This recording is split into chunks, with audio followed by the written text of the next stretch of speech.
Hello there, my friends. Welcome, welcome. Thank you very much for being here. My name's Gavin. This is my channel. This channel, we cut through fluff and sensationalism and true crime. We try to get into the nitty gritty. But you know what? Every once in a while, we just need to chat. We just need to chat. And who better to chat with than Elizabeth Jones? Elizabeth is back from Hillbilly Crime. I think I would just want to make sure that there is a link. Yes, there's a link to your channel down in the description below. Everybody go and subscribe to Hillbilly Crime. Elizabeth, welcome back. Thanks for having me, Fish. We love coming. Dude, I love having you. It's Friday.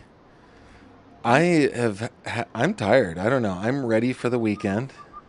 Me too. Yeah. You going to do any live streaming this weekend? How often do you do a Saturday or Sunday live stream? Usually, I always try to do one every single day. Ooh. But sometimes, it'll get to where I'll take off a Saturday or a Sunday. But the reason why I do it every day is because I have to work. I have bills I got to pay. Yeah, this is your job. This This is is what you my do. job. And hmm and you're doing well at it. I mean, for those of you like we're talking inside baseball here a little bit, but YouTube is a hard job. I started it with at the behest of my friend who was like, "Hey, people are making money on YouTube. They're not smarter than us. It can't be that hard." Took me like 3 years to get my first paycheck out of YouTube. It's hard. Yeah. Yeah. So it's hard work. It's hard to figure out, but it seems like you got to figure it out over there. Yeah, I put a lot of work into it. One of the things that I try and explain to people is just the way that we get our information has changed over the years. Very few people actually pay for cable anymore. Oh, it's been Um, 20 years since I've paid for yeah, cable. so Yeah. I bought a Roku TV and I just had internet. And it was easier just to watch my YouTube app on my Roku TV. And I'm a true crimer, so I was watching all these true crimers and I was like, man, I can do that. I can do what they're doing. And I Yeah. know a lot more than some of these people. So you jumped in. Yeah, well, What the timing was, I was gonna say that timing was pretty special for you. I mean, it's hard to say it that way, and I don't mean it that crassly, right? Because yeah. ultimately, a dude was murdered. This guy right here, Judge Kevin Mullins. But it just so happened that the timing, you're like right there in Letcher County. You knew Kevin Mullins. You knew his killer. I mean, can't really say murderer yet. I'm not sure that they've proved murder, but he definitely is the killer, Mickey Steins. So, I mean, that worked in your favor. That was pretty awesome. Yeah, I did like maybe 5 or 6 shows before the shooting happened. Hmm. And then well, the day that it happened, I went down there and I started videoing. You And did? I did. And the Like next with thing, the police investigating and the yellow tape lines and stuff like that? What was it like? well, whenever I got down there, I was actually very intimidated and afraid because the judge's family, there was a lot of women down there, and the prosecutor's ex-wife allegedly had already put her hands on one of the reporters down there and knocked his camera off his shoulder, and Oh, yeah, and so they were acting kind of bad, and like it just yelling and screaming at people. And they said down at one of the restaurants there that one of the ladies even grabbed the phone out of somebody's hand and took off running and jumped in their vehicle with it. And their um, ex partner had to go get it back and give it back to the lady, a allegedly. police officer did that allegedly, reportedly. Well, it wasn't a police officer, but it was somebody else. It was the ex spouse of one of the main players in all Hmm. of this. I won't say who it was, but Yeah. but so I was intimidated at first, like I was afraid if I pulled my phone out, which that's why I went down there was to see what all was going on. I just started my YouTube channel Yeah. and I was afraid. But then after a little time had went on, I finally got a little brave and started recording. No, that's good. That's good. Now, I've had two experiences that, like in general, the police officers around here, either state police or the municipal or city police departments, are pretty darn good. I saw one time an interview with a photojournalist. I can't remember his name, but he famously took the pictures of Bobby Kennedy dying in the kitchen of the whatever it's called hotel when he was assassinated, and Mrs. Kennedy was begging him to stop, and everybody told him it was all in poor taste, and he said, "Yeah, it is in poor taste, but my job is to create a record."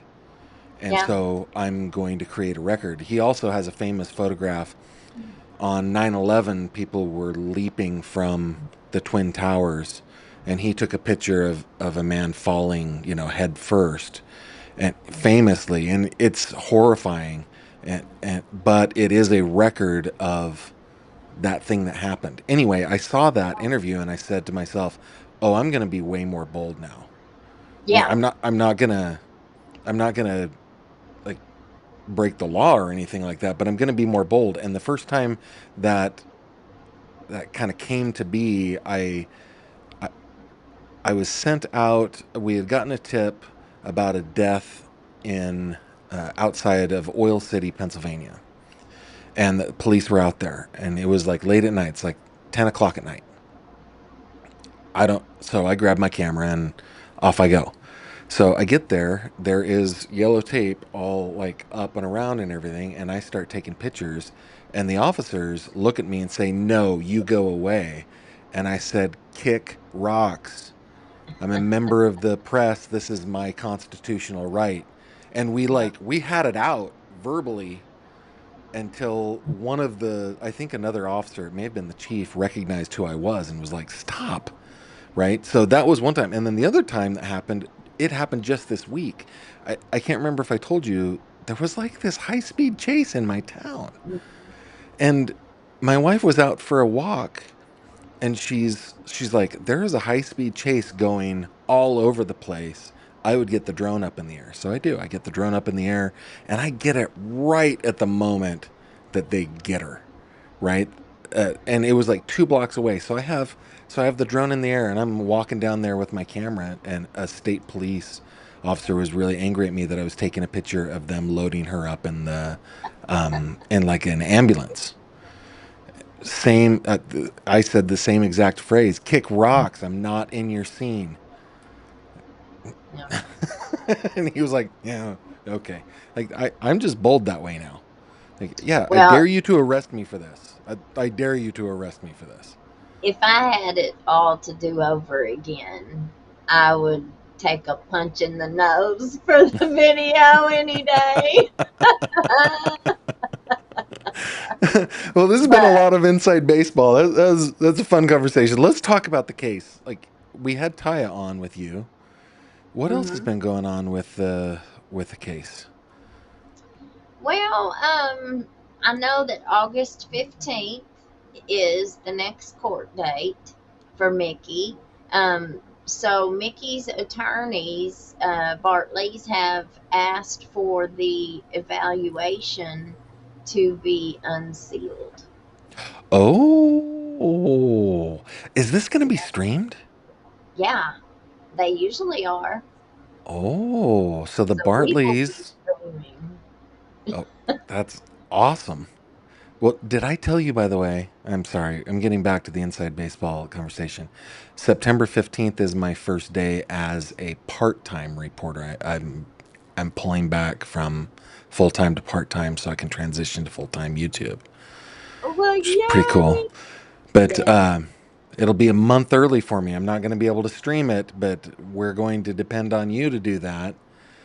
So that's the 15th. They want that unsealed? Yep.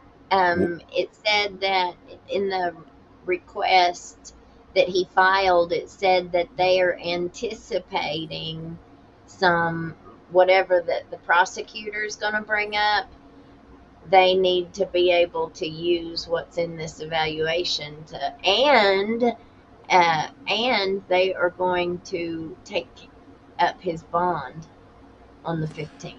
Oh, he has not had bond yet. Nope.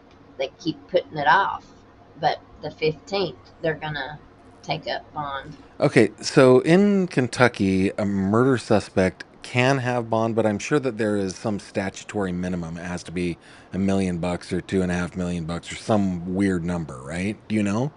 I'm not really sure, honestly. I know that one of the judges that they had appointed early on in the case, she said that she was, just, I forget exactly how she said it, but she was like, I'd give everybody bond, like that's their constitutional right.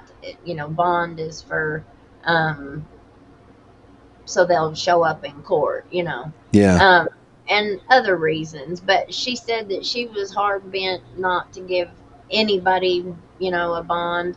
But if she did, it would be pretty high. But then I think she had a whole lot of backlash Oh, after really? she did that. And so then whenever the court date came, she passed the buck on down the road. She didn't even take it up. She let the next judge deal with it. Yeah, because they moved it out of to a judge outside of Letcher County, right?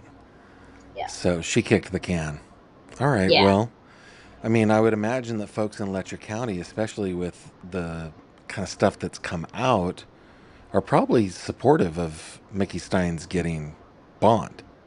What do you think? Some are, and some aren't. Right after the shooting happened, you had a whole lot of people that were just blindly behind Mickey. It didn't matter. If he did this, then he had to have had a good reason, and they believed more in him than whatever. But then, the judge's brother-in-law ended up getting appointed as the prosecutor here, the Commonwealth prosecutors, which means he's over, all the felonies and the big Yeah. case stuff. And there was a lot of pressure put on people. If you spoke out and spoke one word against Judge Mullins and offended him or anyone in his family, um, or the judge's family, then you were going to pay. Yeah, and you were square in his sights on that, right? Specifically by name. Yeah. Yeah. And other people too. So I think everybody threw pressure. I actually had somebody come up to me at the dollar store the other day and they apologized to me. And I honestly hadn't noticed that they had unfriended me. Um, but they had apologized for it and said, I didn't have any good reason to do that, but I felt pressured by him to unfriend you. And he said, and I did. He said, and man, ever since then, the Lord has whooped me good. Well, that was what he was specifically telling people to do. Anybody who's a friend with Elizabeth Jones is not a friend of mine, right? That Yeah, I mean, that's what he was saying. yeah, because I humiliated his nieces and nephews. Mm. What make not Mickey, Kevin's kids. I guess his kids and Kevin's kids, which we don't do any kids stuff on my Yeah. show or anybody else's show. He bold faced lied and played on people's emotions, to try and scare people and get the bluff over on people. Never in a million years did they ever expect my show to blow up like it did. Yeah. Yeah. Well, so August 15th is what we're looking forward to here. I mean, if the Bartleys want to unseal the results of that or at least publish them in court, I don't know that they are sealed. They're probably just not published yet, right? Or are they sealed? They're sealed. Oh, okay. That's the language in the document, is that they're requesting it to be unsealed. So that must play. I mean, they must be very confident and happy with the results. I don't know. I don't know. I don't know that they would want that in the court of public opinion if it didn't work in his favor. You know what I mean? That's Hmm. because I think that their strategy, I mean, as a non-lawyer, just as a YouTube guy, um, they've said that they want to try this case with the Letcher County jury. So it Yeah. seems to me like they're trying to, even though I don't want to accuse them of anything unethical, right? Because there will be the voir dire process and all that fun stuff. But it does feel like they want Letcher County to be on Mickey's side. Oh yeah. Well, they definitely do. Of course, that's going to be their point of action. I was looking to see. I thought I had it right here. I was going to read it for us real quick, but I don't see it. Yeah, no Um, worries. it it at they're at so they said that they anticipate whatever the prosecutor's going to come with, that they need to be able to use whatever's in this evaluation to combat that or to In argue the against. hearing, Mm, I see. Yeah. So unseal it so that in a public meeting, they would be able to talk about it. yeah. Hmm. Oh, Hmm. that's, And the I don't bond, know. having the bond hearing at the same time, it's interesting. Yeah. That'll be interesting to watch and see what the fallout is. Yeah, Let's and see. they have another attorney that's in there too, not just the Bartleys. I forget his name, but I've heard really good things about him too. He's supposed to be Cox, maybe is his last name. He's supposed to be a really good attorney. So He's Mickey's got good attorneys. Hey, Joanna Linville here says there's a posting in the elevator at the courthouse about filming. Yeah, so right after the shooting happened in October, they put up a notice that says there's it's by order of AOC. So the judge executive's office, I guess, had requested the AOC, which is the administrator of the Of courts. course, yeah. They requested them to order no filming within like common areas or anywhere in the courthouse. Um, but it's like an indefinite thing. Like, how long of a period of time are they gonna keep Yeah, that? that's well, what'll need to happen there is somebody will need to be arrested and then fight that because I th- I at least in Pennsylvania, like I actually had it out with a judge in the hallway one time here in Western Pennsylvania.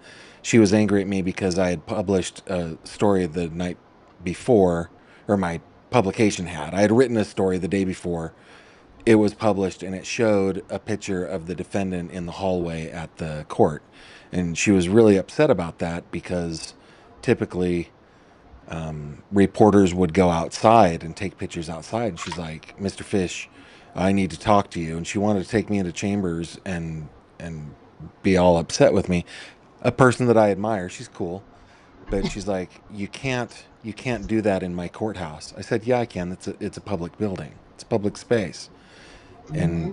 I mean, the Pennsylvania rules of the court say that I can't do it in private spaces. I can't do it in the courtroom. I can't do it in hearing rooms. I can't do it in places where there's an expectation of privacy. I definitely can't do that. But in a hallway, yeah, I absolutely can. And it was really funny because she's like, "It's posted on the wall. Come here." And we go over to like the little thing, and it says, "No filming in courtrooms, hearing rooms," and it listed all the things that I said, the jury room, stuff like that, right? And she's like, "Oh," and then she just disappeared. But it's a public building. You should be able to film Mhm. in the public space, especially if they stream. Come on, Yeah. that's So I dumb. don't know. I don't know. Somebody'd have to challenge it in Yes, some way for yeah, them to. And we don't have any lawyers here that want to make any waves. They yeah, don't like rocking the boat. yeah. It's just KJ says she's loving my hair. What do you think about the long hair? It's killing me, Elizabeth. It's killing me. I hate it so much, but I've committed to it, so I have to keep going. Let's see. I think, yeah, I guess that's all everybody is. Oh, Shirley is asking, are we still looking for baby Gavin? Have you heard about the game? Have you heard Yes, about the game? I Yeah, love it. guys, yes, let's see if I have a. You should go and I search for baby love it. Gavin. He is missing. 20 people have found baby Gavin. A couple of people are getting real close. Oh, Hungry Hacker has been there forever, since July 19th. Hungry Hacker needs to step up. But yeah, go and play the baby Gavin game. Definitely, definitely do that. Hey, Elizabeth, you sent me a couple of things about a case that is very important to you. I don't know that we've talked about here on my channel yet. Have we talked about this yet? Look, maybe a little bit. Tell the folks about this case that you're kind of working on. okay. So in 2009, this goes back 15 years. In 2009, a boy named Brian Gallagher was dating a young mother, and she had a little girl that was 8 and a little boy that was 2. Well, Brian's family owned a farm, and they had a baby calf that was abandoned, and it needed to be bottle fed. Well, so Brian goes and buys the milk and everything, and him and these kids are bottle feeding this baby, this calf. And the little girl is chasing around, or running around, letting the calf chase her, and she ends up running behind Brian's legs and grabs onto his legs, and that calf chasing that or that bottle, it ran right over top of that 2-year old, and it stepped on his belly. Well, they ended up taking him to 3 different hospitals. All 3 hospitals, they did, he had tubes in his ears, so they just did like an ear stain, a swab of his ear wax or whatever was in his ear, and they tested that. I've seen the paperwork. He didn't have any, it didn't show any white blood cells whatsoever. Not one of these hospitals ever did a blood test, a full panel blood test. They never did an MRI of the baby's body. They did an x ray, but they didn't for bones, but they wouldn't have seen the kind of damage that had done. So when it stepped on his belly, it ruptured his intestine. A week later, the baby died of sepsis because Oh, 3 different hospitals missed this, right? Well, as yeah. soon as the mommy started hollering that she was going to sue these hospitals, the next thing you know, her and Brian are being indicted for child abuse and murder. Now, in 2016, um, and we've got all the proof to show this was an accident, and then the misconduct by the prosecutor's office, just from the beginning to the end, of a malicious prosecution. I think he's still 15 years, never even went to trial. The mommy took a plea bargain in 2016. She pled no contest, but she's still never been sentenced. Well, she didn't get sentenced because they're waiting on Oh, trial. You know, well, did she have a deal? Was she given some sort of deal, like to testify I think against that's him? obvious. If she's not been sentenced yet, I'm pretty sure and so, you know, that's another thing that's wrong. Like, if these people are innocent, How can you like bully somebody into then falsely testifying against Well, somebody what else? about a We person's don't right to know a what speedy he's going to trial? say. Right. What is that, the Absolutely. Fourth Amendment? That's like, that's one of our very first, the founding fathers were like, these are the things that we want. So in 15 years, he's not been put on trial. He still has charges against him for the murder of this little boy. Yes. And the first prosecutor who pushed all this was Ronnie Goldie. Ronnie Goldie is in prison right now for bribery, and I think it was bribery and asking, taking sexual photos in trade from women to help them in their cases. Very similar story, but he's in prison right As a now. prosecutor, he was taking images as payment Trade for not prosecuting. Is that what you're saying?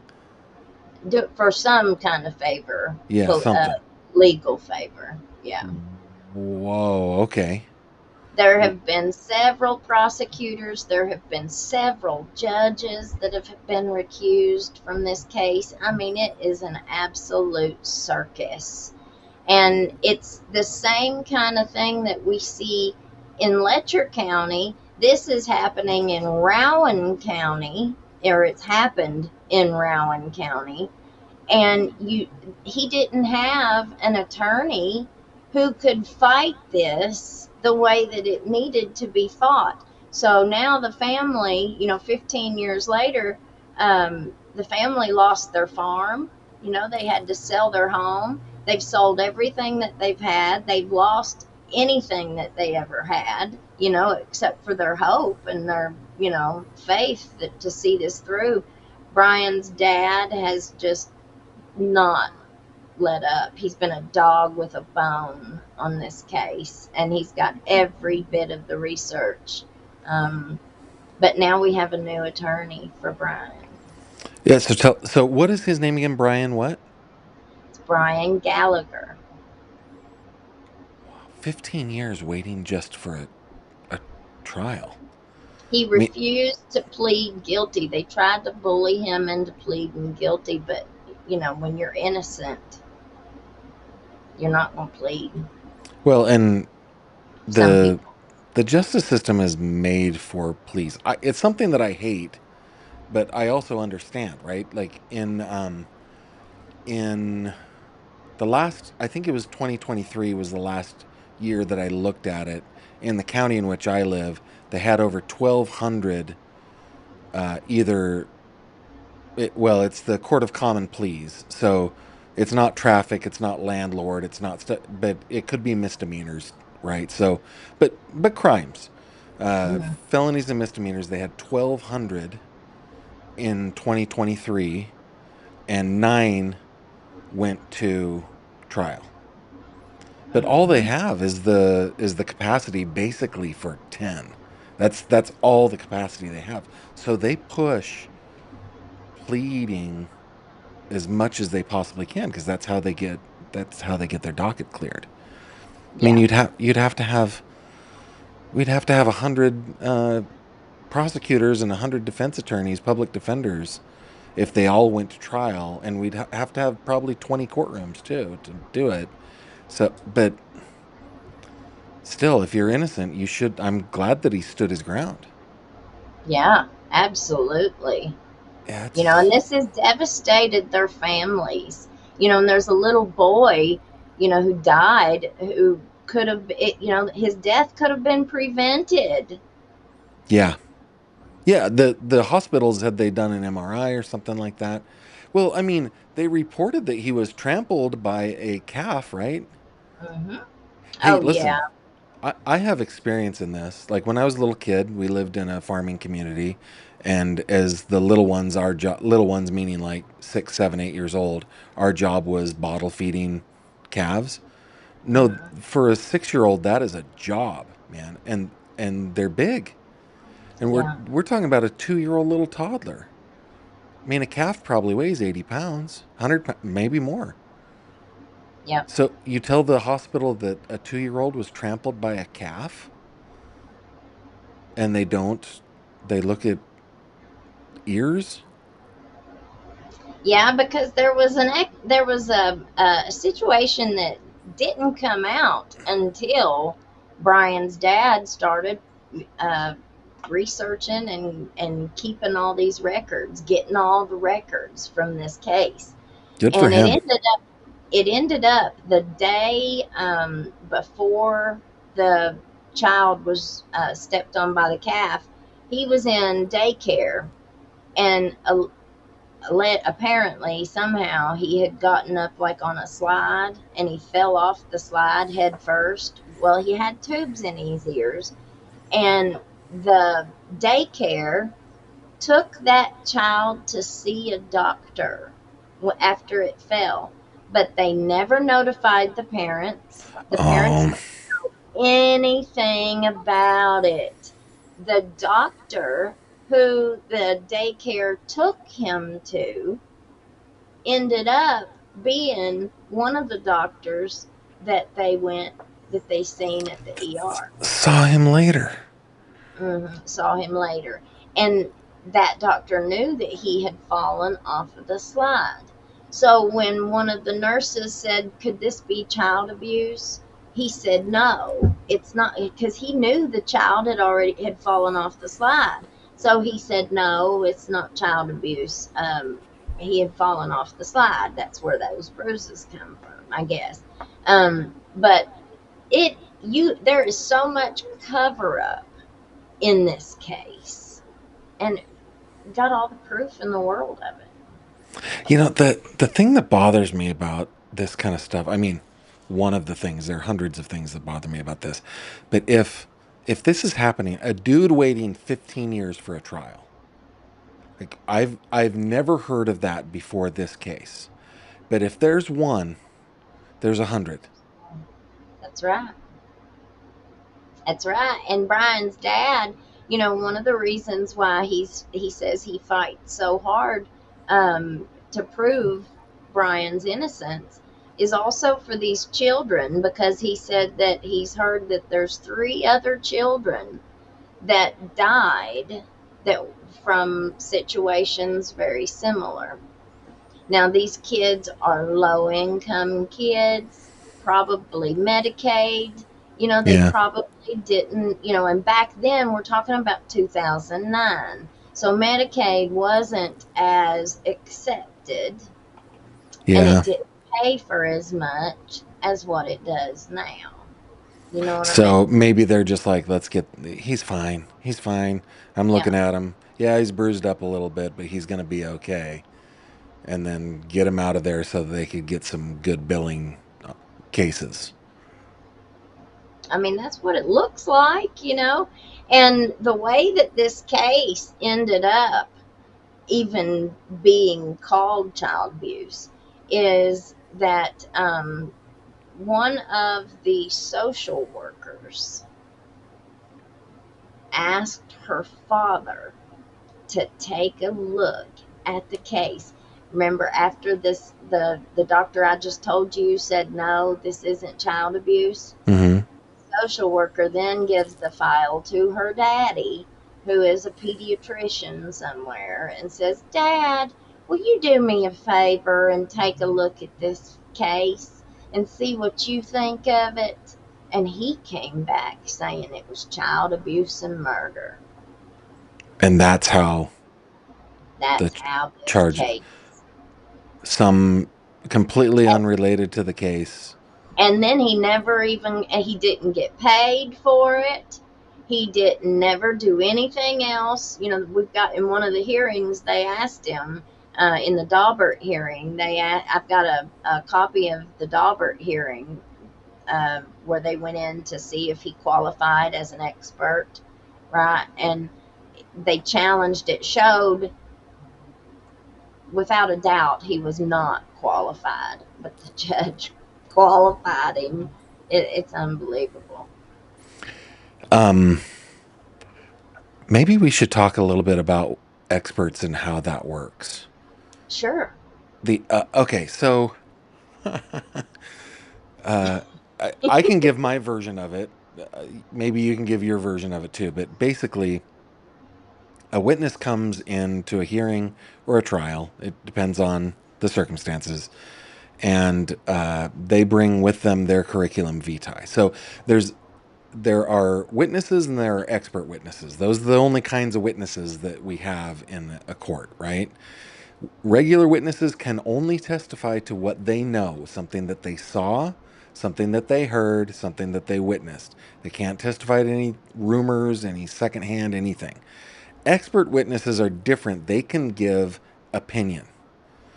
And so, an example of an expert witness would be a forensic pathologist, somebody who performs an autopsy on a victim, comes to an opinion on how that victim died, what was the cause and manner of death. But in order for them to testify, they have to establish in court that I am an expert. So they will bring their curriculum vitae, this very fancy resume, and they will be examined by the side that is bringing them in as an expert. They'll be cross-examined by the other side, and then the judge will say, "I will accept or I will not accept this person as an expert." Is that a pretty good description? It sure is. And you know what happened in this one? Okay.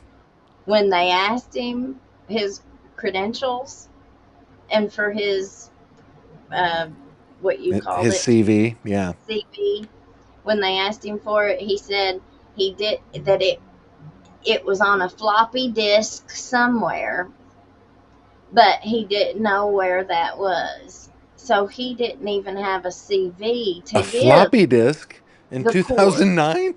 Yes, that is how long. I don't think the guy had even practiced in 30 years or something like that. I'm thinking I remember that seeing on there that he hadn't practiced in almost 30 So, years. okay. If I didn't just make that up, I think I remember seeing that. But he did not have a copy of his own CV to give to the court. Said that he had it on a floppy disk somewhere if he could find it, but when but he would look for it and the court would accept it, whenever he found it. But And without the CV, they still accepted him as a expert witness. still accepted him as an expert. We did a video on it last week. We watched it. It's unbelievable. This is a Kentucky court. Wow. You can't That make this stuff what up. And what this I'm is trying to Brian figure out is what's the Gallagher's murder purpose? case. What's the purpose? Like, okay, so I don't know. I like to argue just for the sake of argument. I'm a professional quibbler, right? So I like the exercise. Um, but if I'm a prosecutor, what's the purpose? Why would I say I'm going to prosecute this guy? Is it one, I deeply believe in my heart of hearts that this child was abused to death and I'm going to prosecute this case because I believe that the child was murdered? Could it be, I, maybe. Oh, go ahead. Or could it be that there were about 4 or 5 people involved in this case whose parents worked for one of those 3 hospitals, whose spouse worked for one of those 3 hospitals, or in some way, shape, or form worked with one of those 3 hospitals? Okay, but let me be devil's advocate again here. This is just for the purpose of conversation. Hey, for Yeah, those of you that are watching, don't be mad at me. Like this is just for fun, okay? yeah, we Um, like this. We have yeah, this is fun. fun. Okay, so and of course, I it always is attached to a story. I always go the long way around, so just be patient with me, okay? Mm. Um, I've shared on this channel when I was 14 years old, my best friend died. Two Oh, years before that, there was an accident in a very risky surgery that was undertaken to make his quality of life a little better, though his days were numbered. Right when when the surgery went wrong, as I understand it, having been told the story by his parents as an adult now, because of course I was 14 when all this happened, 12 when it started. Um, the doctor came out and basically what they were doing is they were he had been irradiated so much in his cancer treatment that his backbone had formed a severe scoliosis, and so they were putting in rods to support his backbone. That went wrong, and he started to go paralyzed starting at his toes, and it kept going up and up and up, and they made the decision to sever his spinal column so it wouldn't continue to go up. So he's in a wheelchair for the remainder of his years. Anyway, okay, long story short is when that happened, the doctor, the surgeon, came out and talked to his mom and dad, his dad being a doctor as well. And his dad said, I have malpractice insurance. Just for this, you need to sue me.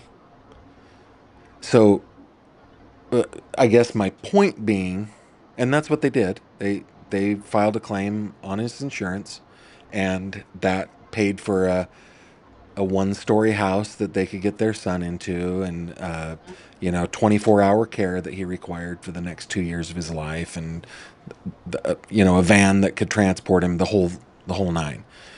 Yeah. So my point is, like, do people in hospitals really care all that much about people suing them? They've got insurance for it. So I'm always looking for the what's the incentive that is causing behavior. What do you think? Um, well, it depends on what they have to hide. If they had something to hide, that this would have opened the can of worms. Like, look at the shooting with the judge. Yes. If Mickey hadn't have shot Kevin, all of the rest of this would have just faded away into time, you know? Yeah. So, Okay. No, I think that's a fair position to take. Yeah, I mean, well, the reality is we know that there or we suspect from the case files and the story and everything that there is a cover up. So for a person like me who's really into incentive, that would be the proof that there is an incentive. You just need to find that incentive, right? mhm. Yeah, interesting. Hey, somebody, Beach Fairy, who is a frequent commenter on my channel. It's funny hearing a CV be called a fancy resume. CV is the standard in England. You hand in a CV just to be a waitress. Well, we are not fancy people in the United States of America. We are not fancy. We are, I don't know how to describe us. Hillbilly. Well, some of us are, yeah, for sure. That's really funny. We use resume here in the States and curriculum vitae. I think the first time I ever saw a CV was I had a client who was a plastic surgeon and he had his CV printed on his printer, and I was like, "What the devil is a?" I had to like sound it out. Curriculum vitae, it's like that. So It's a yeah, higher education thing. Once you get into graduate school and above, they use it a lot. And professors, like at colleges, yeah. big colleges, they use it more than like in the real world. Well, yeah, and out here, it's more than just a resume. It also is what are the things that you have written? Where have you been published? Yeah. What, Mm, what not, what academic um, organizations do you belong to? It's beyond a resume of I worked here for the last 3 years and here's my yeah. reference. Call my sister; she loves me. Kind of, it's way more than that. Yeah. Cooler by the Lake says this scenario is right out of My Cousin Vinny, only it's not funny. How do you fight against this kind of corruption and malpractice? Well, that's what you have endeavored to do here, Elizabeth. What are you doing to fight this? Well, it's kind of just organically unfolded. This my show, and how this like, I guess we're doing our own investigation, kind of. Um, a lot of people feel comfortable reaching out to me and sharing their experiences with me, and then I'm able to tell their story secondhand anonymously, so they stay uh, secret. Nobody knows who they are, but they finally have a little bit of a voice through Well, me. um, in the case of Brian Gallagher, I mean, he's now got a new legal team, right? Yes, yes. So, a lady by the name of Jennifer Taylor. She is an attorney and she has worked here in Whitesburg in Letcher County before on some cases, and she works other counties too. But she has agreed to take this case on. One of the things that I'm very critical of in just in general is how a lot of the defense attorneys in whatever circle, good old boy circle they're in their county, a lot of the defense attorneys are probably, I guess, intimidated, is why they don't seem to. Could be. That might be one reason. Yeah. I don't know, just to they go along to get along, maybe, I don't know. But um, so Brian's family lost everything. They don't have any money left. They've done paid out all this money to these attorneys o- over the last 15 They've years. been And milked for everything. yes, and they have nothing left. So now, that this thing might actually go to trial now. Who are they going to pay? How are they going to pay for an attorney? Who's going to represent him now? Yeah. You know? So Jennifer Taylor has agreed to take on this case. And so we're going to set up something to where if anybody wants to help and donate, that money will go to hiring a new pathologist for the case, for the trial, and whatever travel expenses that she'll have to drive to Rowan County and back. Wow. Yeah. I mean, a lawyer can do pro bono work, but it doesn't mean all the experts that you need and all the investigators you need will do it pro bono too. There probably still other expenses. So are they? Is that set up yet? No, we haven't set it up yet. She just put in her entry of appearance, and everything was filed and ready to go Monday morning. So, Excellent. mm, Hey, Susan Lewis asked me if I took didn't I just take Latin in high school? Did you take Latin in high school? I took German. I took Sprechen Sie French. Deutsch? I took French. And you know what's funny is I can't speak a lick of it, but I can speak fluent Spanish. I can speak Italian. I can speak Guarani. But Really? uh-huh, yeah. That's And cool. I've spent enough time in Germany to be able to say the street names correctly and things like that. To be able to tell my Uber driver where I'm going, that sort of I can stuff. count. I can count. Eins, zwei, drei. Yeah, you can. Ich heiße Elizabeth. Very I can say nice. my name. Very nice. My brothers both took German, and then all they ever taught me were like I don't think that they were swear words. I just think that they were like coarse language, and because they were my brothers, and I was the little one that they were always abusing. Let me tell you a story about my brothers. Thinking about the farm, okay? The very place where we would feed, the calves. In our case, it wasn't that they were abandoned; it's that the farmer wanted to milk the cows, right? So we had to feed formula to the calves. And that was that was under one big open sided pole barn, right? So big poles, a roof, and then there was the little place for the calves, and then there was a like a hay bale stack, right? Okay, we had so much time, so much fun in that haystack. We made tunnels, we made forts, we did so much. And he was our neighbor and our employer. We worked on his dairy. And he was so patient with us. But anyway, my brothers had this thing where they want to know how many hay bales high they can jump off of safe and land safely, right? And then they'd make how much you want to bet that I can jump 6 bales or whatever it was. We're these little kids, right? What they would make me do is it safe to jump 14 bales? Gavin, you jump that. I'd be like, I He's a don't want to guinea jump pig. that. You better jump it. You're not leaving unless you jump that. My brothers were mean.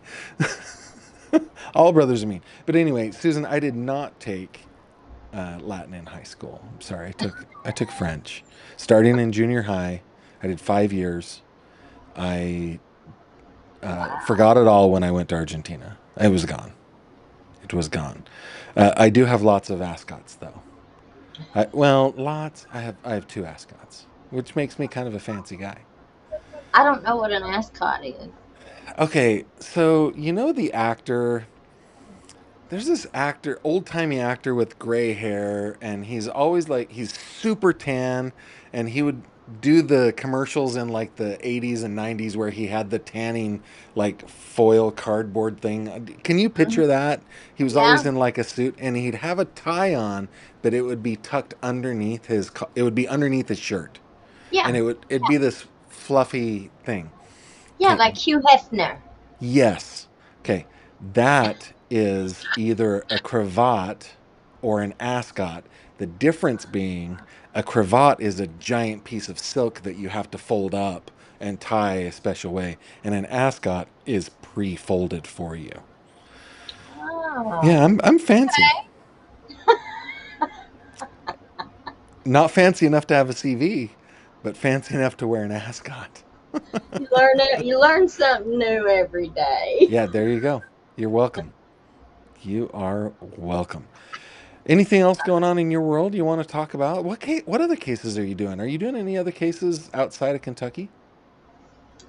Um, well, not that I can think of really. Karen Reed case, man, that really just kind of did me in.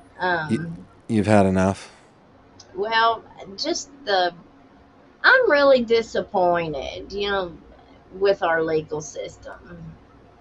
I'm just so disappointed that innocent people seem to be like, I feel like these some of these prosecutors and the police, like, where's the ethical standards, and the people that are not performing to those ethical standards, like, there's never any kind of consequences, there's never any kind of accountability, you know um I feel like if a prosecutor takes a case to trial knowing that they're innocent, or that they could even be a possibility that they're innocent, Yeah. I don't know. That doesn't sit well with me. Well, a prosecutor is supposed to seek justice. That's what they're supposed to do. They're supposed to seek justice. The but that's almost a laughable concept. What they really seek are convictions. And I mean, in the case of the district attorney or whatever you call it, a Commonwealth attorney or whatever state's attorney, whatever it is in your jurisdiction, that person is an elected official. And so, for some reason, and I've mentioned this, I think, to you before, I completely subscribe to something I learned by watching Men in Black. It was delivered by Tommy Lee Jones, and he said, "A person is smart, people are stupid, and voters are stupid." And I'm this is not a political statement because I stay apolitical, right? Doesn't Yeah, matter. I love you whether you're left, right, or center. me too. Um, Me too. but district attorneys run on how many convictions they got, not whether the or not the people were guilty. It's how many I secured in the last 4 years. I secured 4,000 convictions in my office, and everybody goes, "Oh, oh, I can't believe 4,000 convictions." And they don't stop to think about, well, have there been wrongful prosecutions? Have you been wise in determining which ones you would prosecute and which ones you wouldn't? And it absolutely drives me crazy in those cases. Yeah. And if they can't trust the police officers who are bringing the cases to them, you know, um, in those trials, especially in Karen Reed's, in both of her trials, I think Yeah. it was proven over and over again how much misconduct there was in that investigation, and Yeah. nothing was done about it until that trial got so big on TV, And I'm blanking on the name, but there's that other trial of the girl who hmm was murdered, but covered up as if she had done it to Sandra herself. Birchmore. Yes, Sandra Birchmore. Yep. Same thing. But it's not just Boston, guys. I mean, look at Ellen Greenberg. Look at the Ellen Greenberg case. That is corruption, like, straight through. And I, I have it's really important to me, uh, that I've almost lost faith that anything can ever be done. It's the Amanda Winkowski case in New York. The medical examiner said she overdosed on opiates, on heroin. There were no metabolites in her body to indicate that she had overdosed on heroin. None. So, yeah, it's all over the place. It is. It's everywhere. It's everywhere. And that means it's systemic. So what do we do, to try and I mean, I don't think we can ever stop it, but you know, let's do something, I don't know. So, my opinion on the legal system is that it is, and I think that I share the opinion of John Adams, Benjamin Franklin, Thomas Jefferson. Like, I think that they thought this way too. Um, my opinion is that it's way, uh, my opinion is that if 10 guilty people go free just to protect the innocent man from being, convicted, it it's that important that an innocent not be convicted. Um, so it makes me kind of wonder, like, a prosecutor is supposed to seek justice. They're supposed to, in fact, they have an ethical responsibility to only try cases where they are convinced not that they can win, but that the crime occurred and they can win, right? So it makes me feel like, well, should there be consequences for losing for prosecutors? I am absolutely thinking that prosecutor, I feel like he tried his best to perpetrate a fraud upon the court. That's exactly what I think. And if you have every bit of this evidence in front of you, I mean, a jury sure didn't buy it, you know? The Yeah. jury didn't buy it.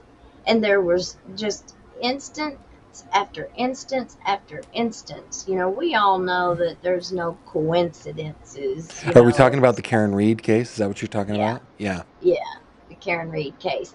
I think that, you know, it's common sense that those marks on his arm were from a dog. I mean, It looked like that to me. you're trying, and just the entire case, I feel like they were arguing points that should all common Yeah. sense, things. So there's no other um, conclusion that I can come to other than they tried their best to perpetrate a fraud upon the court by um, making a jury believe that this woman was guilty when they when they knew better. I mean, Yeah. you have to prove that they knew it, That's the which, thing. That's a high bar. right, You have to which we're prove not going to be malice. able to do. But Yeah. it's common sense. Like, you step back and look at it as a whole. Yeah. But that's just my opinion. I get upset over it. I'm just disappointed. I had such faith. In the system. Well, the thing though is, if and I don't want to beat this horse like into its second death here, but uh, like I still feel like our system is the best system. It's just a really bad system. It's like it's a terrible system, but it's the best that's out there because like if you watch trials in other countries, you're just like, wait a minute, what? Why? Why is why is that defendant being treated that way? And how it becomes it's shocking Mhm. just what kangaroo court how many kangaroo courts there are in the world. Absolutely. So it sucks, Absolutely. but I still think it's the best option. We do have a good system and it does work. What's wrong is that we hire a bunch of incompetent people who abuse the system. They abuse their positions, they abuse their power, and whenever they do abuse it to manipulate the outcome Yeah. or to profit or benefit in some way personally, then you know they're using the system in a way that it wasn't intended to be used. Well, and I think about Taya. Okay, so Taya, when she was on with you the other day, really wanted to get into all the other injustices in the world. But my the thing that I wanted to keep coming back to was Kevin Mullins. Like, okay, so I was talking to my wife about this. So let's just say we're going to assume that Taya is telling the truth here, and a lot of people might feel uncomfortable with that because she does lack a certain credibility because of her life.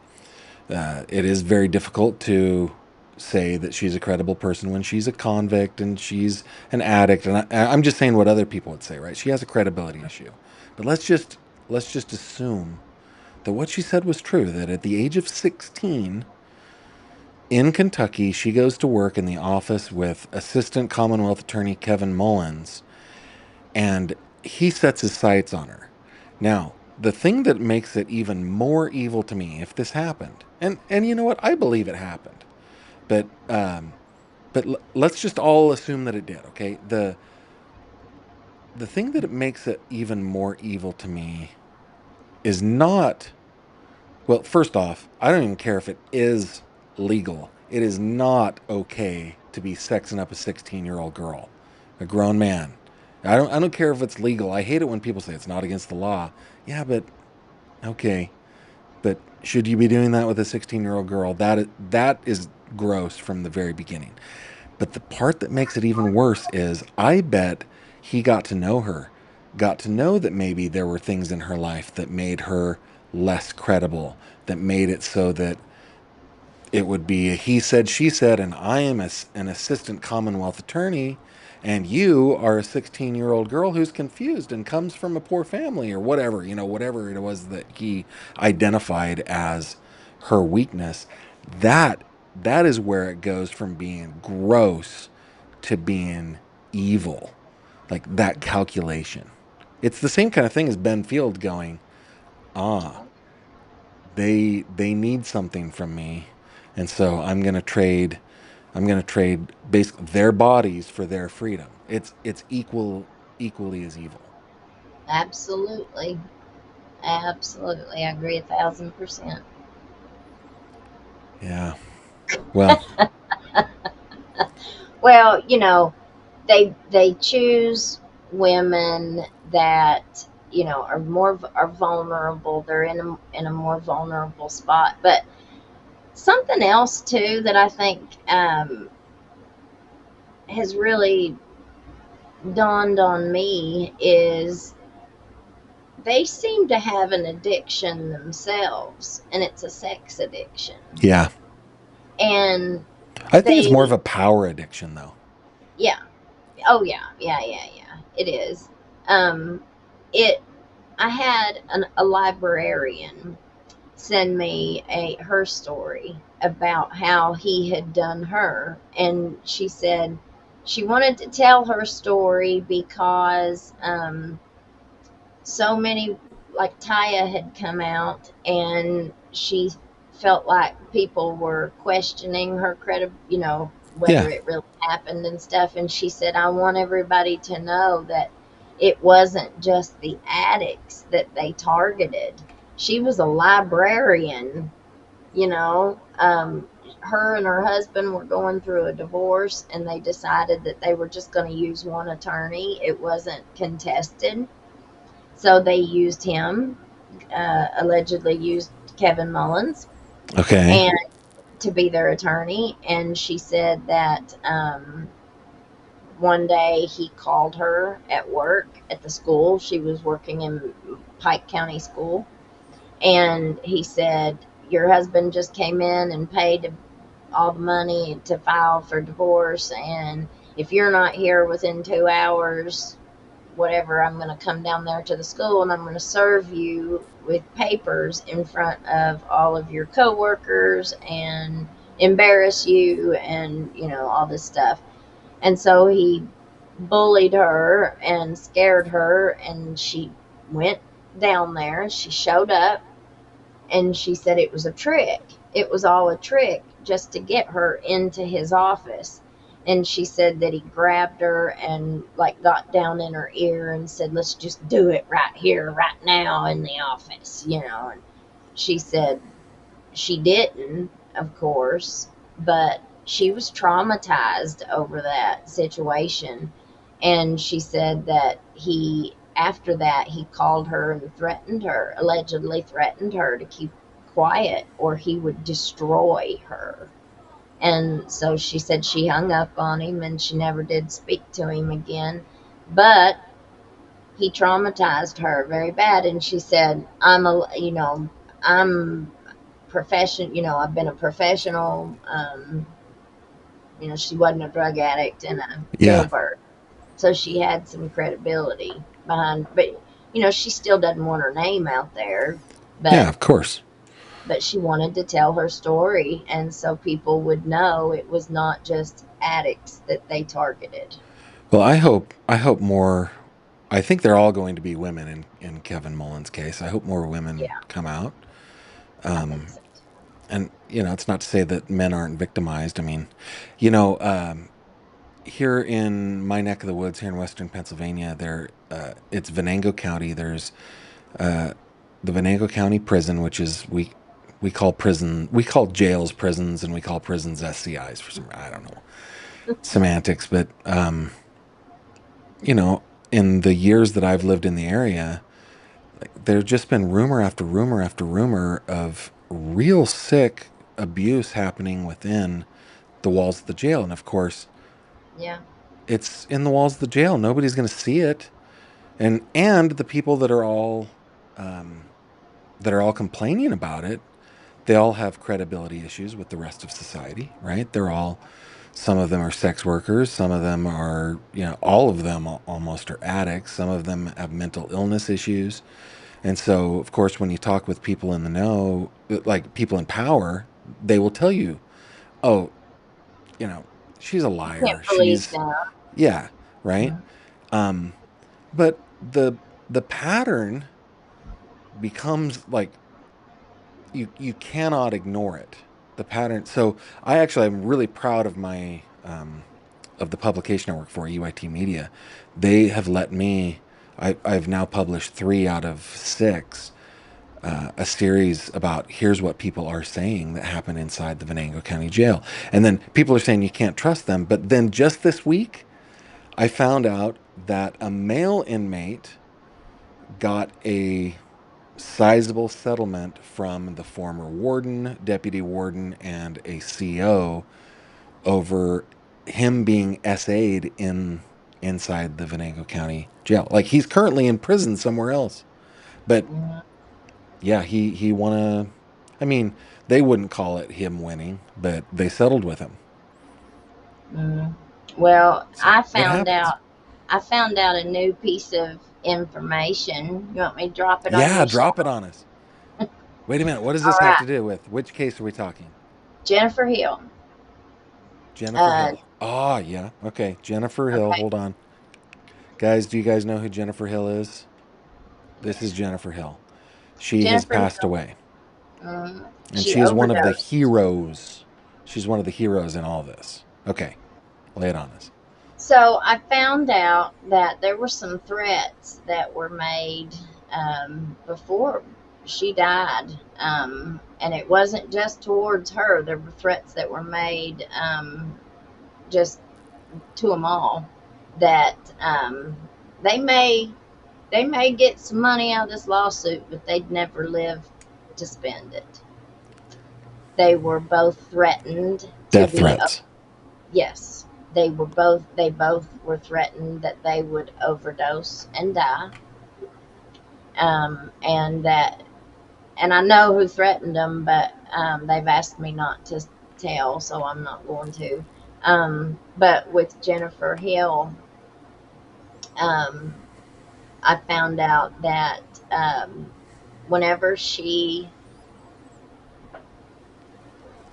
overdosed, it Yeah. took the ambulance 3 hours to get to her whenever they called 911. No.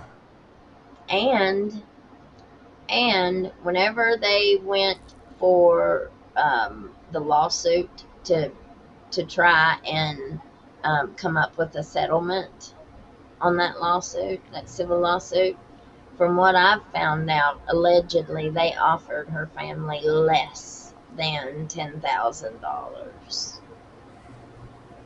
and it was rejected. From Yeah. what, Well, I would eject it.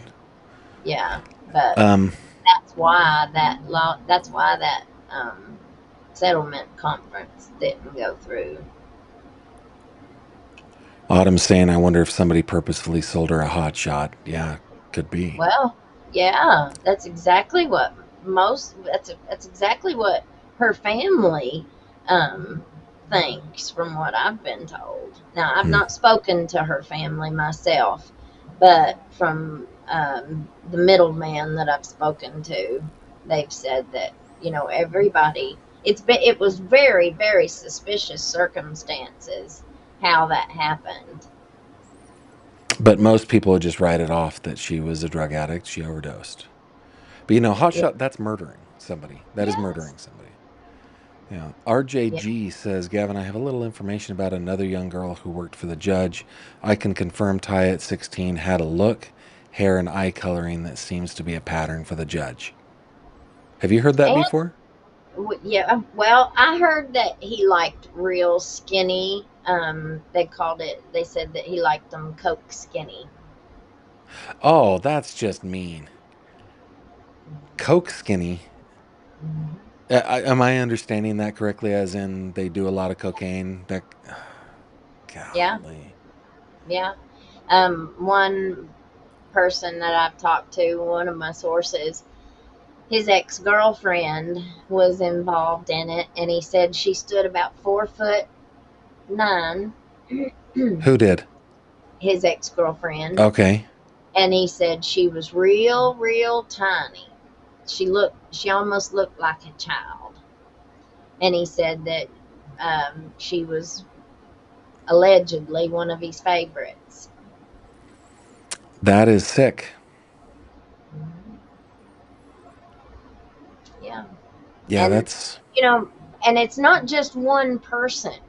Like, these girls had relations with a lot of these men. yeah. They It's not went just Kevin Mullins, right? they went from one to the next. Excuse me. And Sabrina even said that Ben sold her to his Yeah, uncle. you yeah. know That was in the court record. yeah, that's sex trafficking. That's you know I, exactly what that is. I've heard, I found out a lot within the last 2 weeks that we haven't been able to really talk about yet on the show, because it is so disturbing and it is so bad that it's just unbelievable, like with these sex parties, the private parties that they had. Um, it was, exhibitionist. Like, one of these lawyers, he ended up marrying the girl, but he bought her plastic surgery, Yeah, and he dress her up in these little outfits. I reckon he took her to the Playboy Mansion, and a lot of these girls, from what I found out, were called lambs. They would call them lambs, and they referred to themselves as being the big bad wolf and the wolf in sheep's clothing. Like this, and this was bragged about. Like these men bragged about this stuff to their down at their garage or at the card game, or they bragged about it to anybody that would listen. They thought that it made them look cool, I guess, Yeah. in the Anywhere men's. they felt safe that other creeps were cool with it too. Hey, Autumn has a good question here. Why were children working at the courthouse? I don't know that it was the courthouse, but like just taking her question for face value, why was Taya at 16 years old working for the Commonwealth Attorney? Well, it wasn't so much that she worked for the courthouse, but Edison Banks was the Commonwealth attorney, and her sister was a lot older than her. She had a sister that was a lot older than her, and she worked for Edison in his office as a secretary, I guess, for like 25 or 30 years.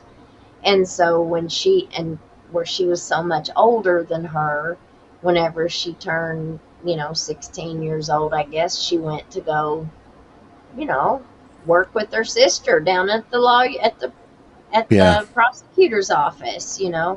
And I'm sure her sister had absolutely no idea what, he had done. But what Taya said was one night, he was in his office and she was supposed to go down and learn how to take a deposition.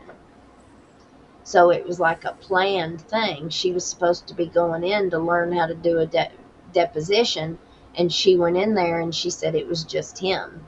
There wasn't nobody else in there. It was like I think she said it was like maybe 6:30 at night or something like that. yeah. And you know, and I can put myself in her shoes too. I really can. Um, if I had been alone, found myself alone with Judge Mullins at some point in time, and he would have come on to me like that, just like hot and heavy and just full of He's a passion and all. lawyer. He's He's a lawyer. important. I would have, honey, he would have had me at hello. I'm not going to lie about it. I probably would have felt so special. Oh my gosh. Well, he Yeah. likes little old me. I would have fell for that hook, line, and I think sinker. I just many would, know I would have. for I know I sure. would have. Yeah. And you would have never dreamed that he was doing that to every woman that walked in there. You Right. know, you would never dream that. You would say, I'm special. He's only doing it with me. Yeah. Well, especially at 16. Listen, I say this out of just the deepest love for our teenagers, our children, our grandchildren. They're just so dumb as rocks, And I mean, I was at 16. I was the biggest idiot in the world. And that is the point that makes them vulnerable. Well, Gavin, I would have fell for it last year. Oh, I would yeah. have fell for it now if I just know I would have. You don't um I don't know, you just something like that isn't something that you would ever think would happen. So I'm just trying to put myself in their shoes, any of them. But now there were other situations where it wasn't so romantic and dreamy. Yeah. There were lots of other situations that were like, hey, you want your old man out of jail? Get on your knees, you Yeah. know. And it was very demeaning and it was very hurtful. And I've heard lots of women just that they are absolutely traumatized from their experience. Not just with him, allegedly, but I've heard it from so many with their experiences with others. So I had one lady come to me last week that is the sister of a very well known community member who's a former member of law enforcement. And she said how that man had sexually abused her from the time she could walk until, she left home, until Yeah. she got out of home. And um, I've since found out other stories about this specific person, about how they just R worded women. Like some of the men, one case in particular, one story in particular was told that they were at, a lady was not going to be able to see her man for a while, so they spoke to somebody to see if they would be able to work up where they could see each other. And so this person said, "Yeah, I'll let you spend some time with them." And so they fixed it to where they could be together, and they were having sex together. Hmm. And the girl said that she had to get her old man's attention. Look, look, look. And said that they finally looked up, and that man who had arranged that was doing something to himself, Watching. and said that he walked around, opened the door, jerked the man off of that woman, and said, "You say a word, and I'll send you up the river for as long as I want to, and I can do it." And said then he went in, climbed on top of that woman, and while she was a fighting and a scratching and a screaming and carrying on, he said, "That's all right, honey. You fight just as hard as you want to, because the longer you fight, the longer he's going up the river." Wow. That's awful. No, That's that's unthinkable. absolutely criminal. Yeah, it's unthinkable. Hey, Sunshine goes, I'm a prosecutor. I'm a prosecutor in Alabama, have practiced for 30 years. None of this surprises me at all. Good old boys run Wow. the world in a small town. Yep. It's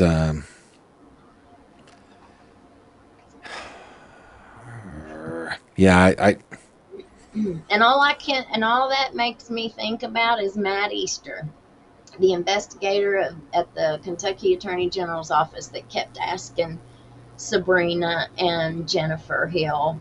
Well, he didn't forcibly do it to you though, right? When he was talking about Ben Fields, but you, and then whenever he interviewed Ben, he was like, "But you didn't force them, right?" Yeah, I didn't think you were the kind of guy that would force them. It's like, still doesn't matter. It's institutional. It it is what it is. it is. Yeah, I know that. Like I always read that as his investigative technique, but you might be right about that too. You might be right about it.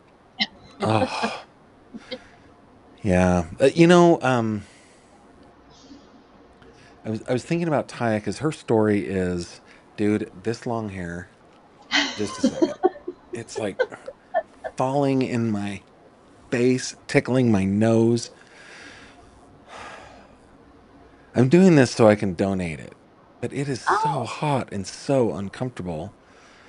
But well, I've said publicly why I'm doing it. I can't back out now.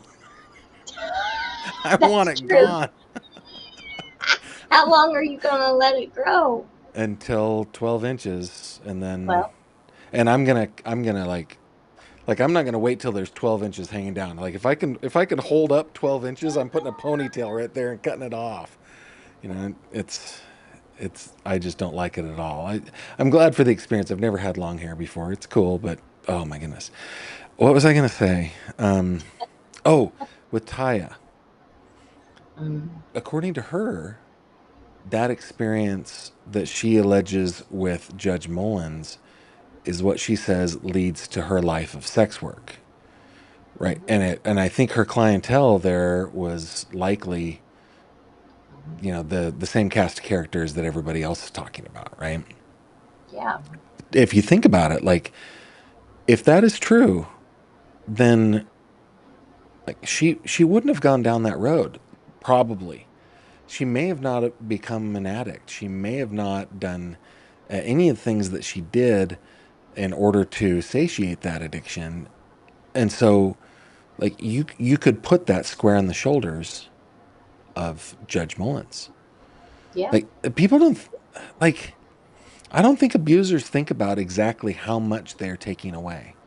No, They, they're I, selfish. They yeah, just think about themselves. and how do you quantify it? Like, I think about like murder victims. You can say, okay, you took away their life, you took away their future children and grandchildren, and progeny, you took away their happiness, the happiness of the family. Like, you can enumerate all these things, right? But in the case of somebody who's been SA'd, like, it's very difficult to quantify. But I have maintained, in fact, somebody I really love got mad at me for saying this out loud. You can't say that, but I believe it to my core. I think that SA is worse than murder. I really do. It 'Cause- devastates the well, there's rest of no your out.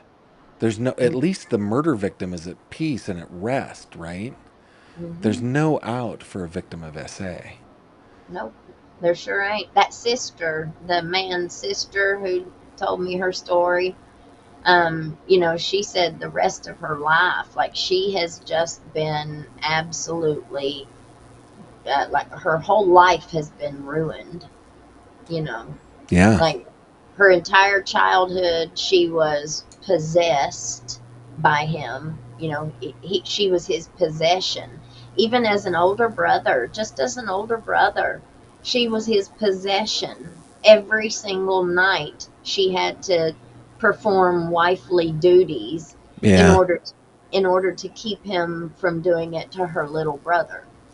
Oh, goodness. So she's At the actually, age of like 8, she made the decision, to go back into her brother's bed so that way he would leave her little brother alone. So she, consciously at that young of an age. sacrificed herself. Well, one, that person's a hero, Yeah.